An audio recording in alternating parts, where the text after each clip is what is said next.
What's up, guys? Welcome back. Today we're going to do Flawed issue number 2 by Image Comics, made by Chuck Brown, and art and colors by Prenzy, and letters by Becca Carey. So, I like the cover. There was, let's say, the first issue has some flaws, no pun intended, in the comics that I not really like. But, I have 2 books so far, and I have to decide if I'm, buying issue number 3. So let's get over and see if I should do that. Okay. So we begin here in I believe, the hospital, where I believe Skinwalker is, or, that's the main. Let me rephrase that. So there's some kind of a guy called Skinwalker. He's carving people up, basically, and we have the detective here. And this guy comes in. Hey, listen, I want to talk to you about the patient. So this is the detective here. He says, Skinwalker, it's okay to say the dirtbag's name. Yeah, well, of course, it's a miracle he's still alive. And the miracle doesn't stop there. His attacker skinned him alive, but his skin is growing back. His knife and bullet wounds are also healing unusually quick. So in the first comic, I thought Skinwalker skinned another guy that is healing. But I believe, and I could be wrong, and it's a little bit confusing for me, maybe I didn't read it correctly, that actually the skinned guy is actually Skinwalker itself. So that means another dude is skinning people. I'm not sure. Anyway, so he goes into the elevator with this guy, and then when he comes out, there's a lot of dead people here. So he says to the other guy, hey, call 911, and I'm going to take care of things here. So he sees a body there, and he sees something in the mouth of this guy, and it's a piece of bread. And he's sweating like a pig here. So this guy says behind him, please put that back. And then he shoots him, but he misses, which is really weird. I mean, how could you miss at this angle? That seems actually impossible. And until you, maybe you have superhuman reflexes, but normally you cannot do that. Could be wrong. I'm not an expert, so don't blame me. So why does this guy put a piece of bread in his victim's mouth? Well, this is called simply Breadman. He's an assassin or killer, and that's his MO, if you will. So they're having a fight here, if you can call that. And so he escapes with this dude, and this dude is Skinwalker, so he needs that guy for reasons.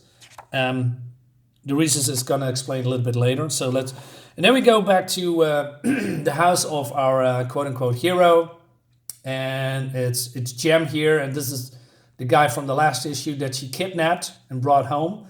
Not sure why, because basically she is exposing herself to this guy, who she is and what she does. It's not really smart.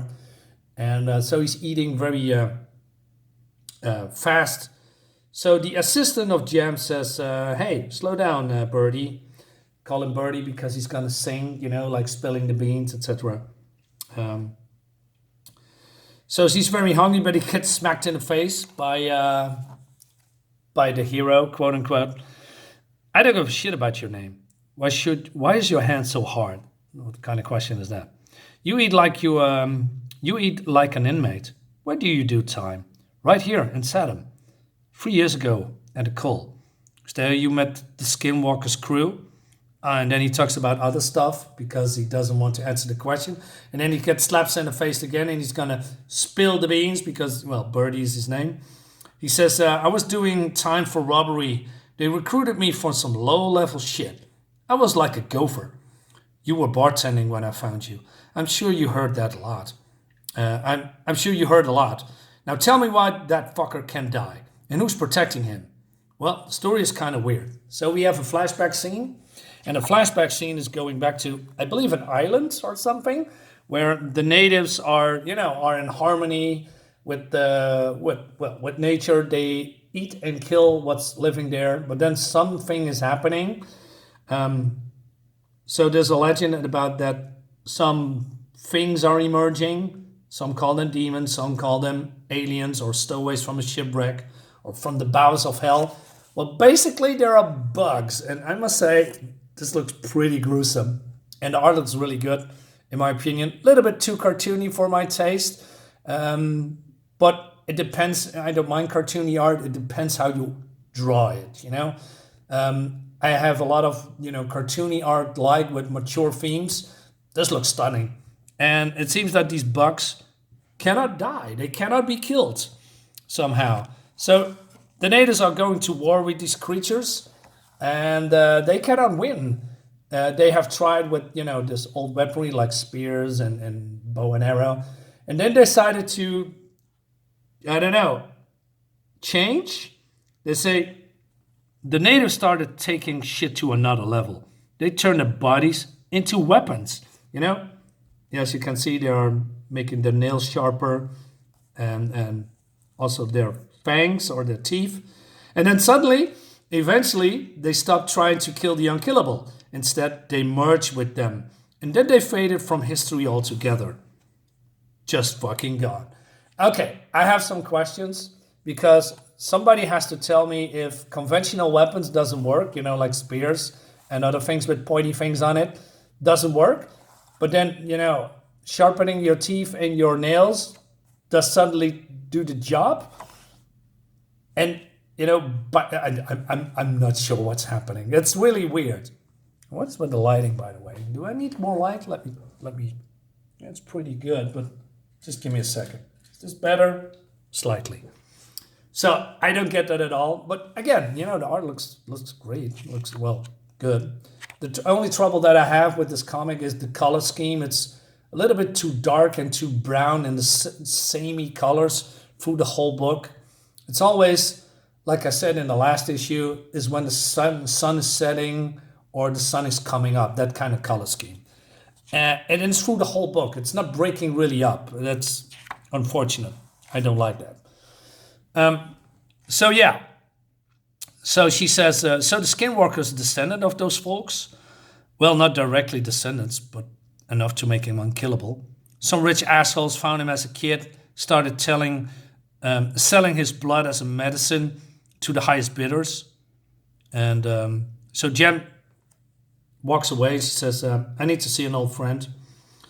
Basically saying if he's tried to escape, then, break his fingers or something like that. So we go to the bad guys, I believe, and then we have Breadman with Skinwalker here. And this guy is pretty nervous because he says, what the hell happened? We have a brief alteration with the police.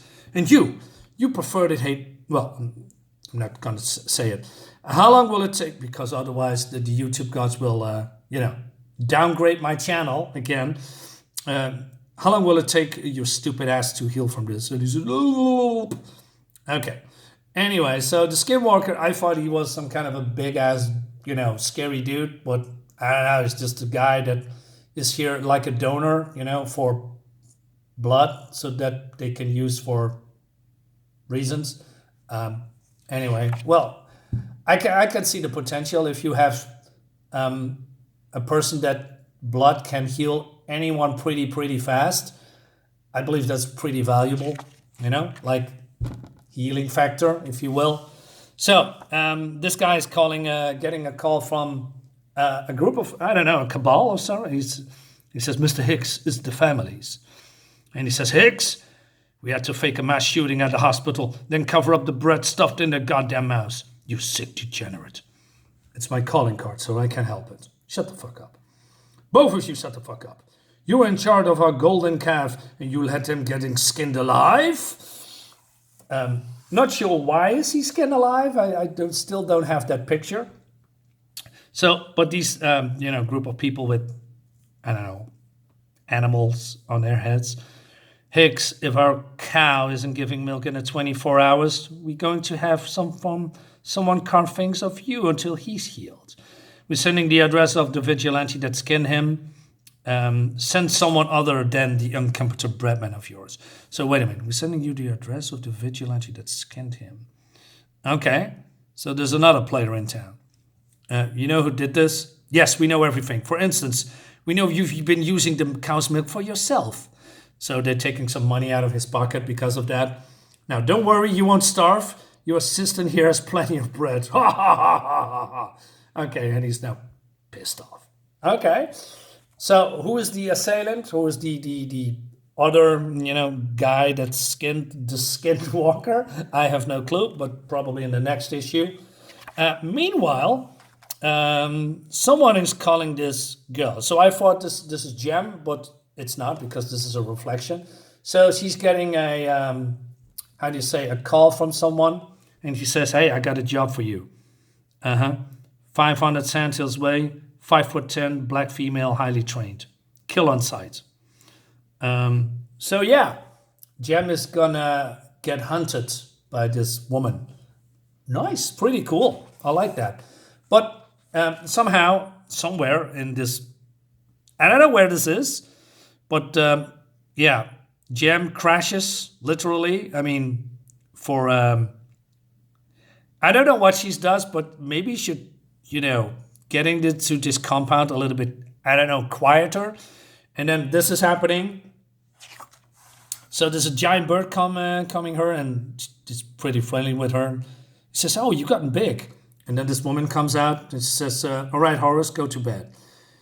And she says, "You could avoid this by just ringing the doorbell like a normal person." Okay, do normal people clone monsters in their basement? Okay, what's going on here? Don't call them monsters. I'm giving life to the past and creating new life for the future. All right, so there's probably some illegal experiments going on here, I guess. So it seems that they are familiar with each other. She's a psychiatrist, but she is also. And this is her aunt. And they're having a chat. Basically, she is now the patient, although she's a psychiatrist herself. I'm probably butchered that. Not sure why she's needing some kind of evaluation from another psychiatrist. You know what I mean? Person that reads other one's feelings and thoughts. So she says, "Hey, it's been years since your last session. How often have you been going out at night?" And she says, "Every week, okay? Have you taken more lies?" "What I take doesn't qualify as life." Okay, that's pretty harsh. So you're a jury, judge, and executioner. Not sure I like that, but okay, that could be. Last time we spoke, you admitted you could dole out vigilant justice with or without clients. Have you had time to reflect on that? This rich city is written to the core. People need saving. Okay, and so it goes a little bit on like that, and talk about nightmares and about Egypt. So we have a little bit of a glimpse of the past, where she probably comes from or what happened in Egypt. Not entirely sure. She says, "Amit, Auntie, I come back some other time for a full session. Right now I need to ask you about the immortal scarabs." She says, "I never found any fossils or DNA. Native to our country disappeared around 10 BC. The notion that they couldn't die is just legend. But what if it isn't? What if they were real and found a way here to Setham? I think they may be connected to the Skinwalker. I think his ancestors consumed a version of the scarab and became unkillable."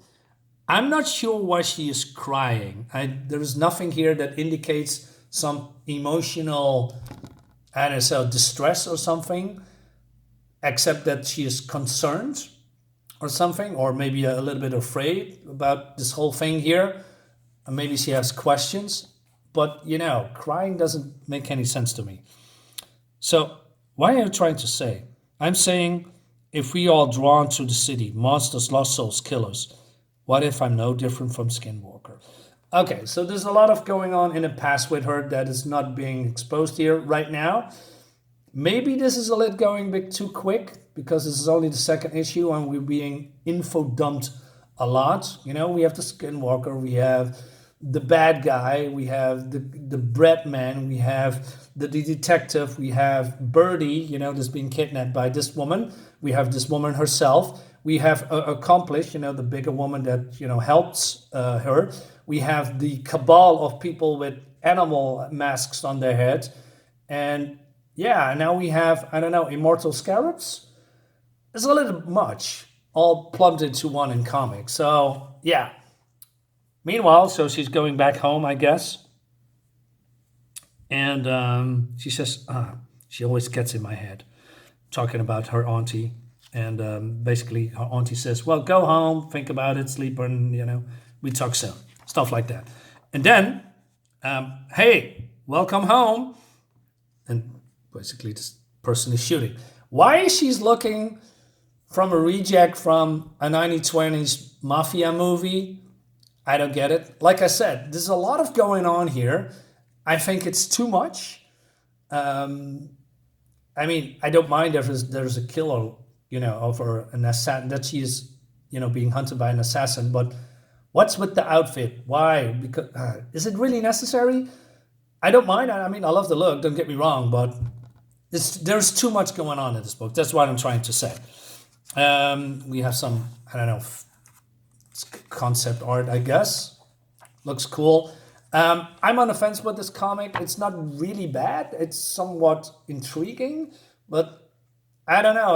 I don't know the direction what they are going. Is this a thriller? Is this a horror comic? Is this a spy comic? What is this, basically?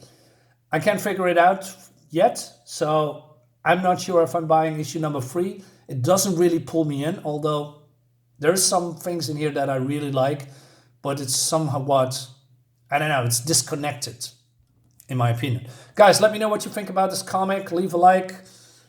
Let me know what you, I just already told you. Just subscribe to my channel already. God damn it.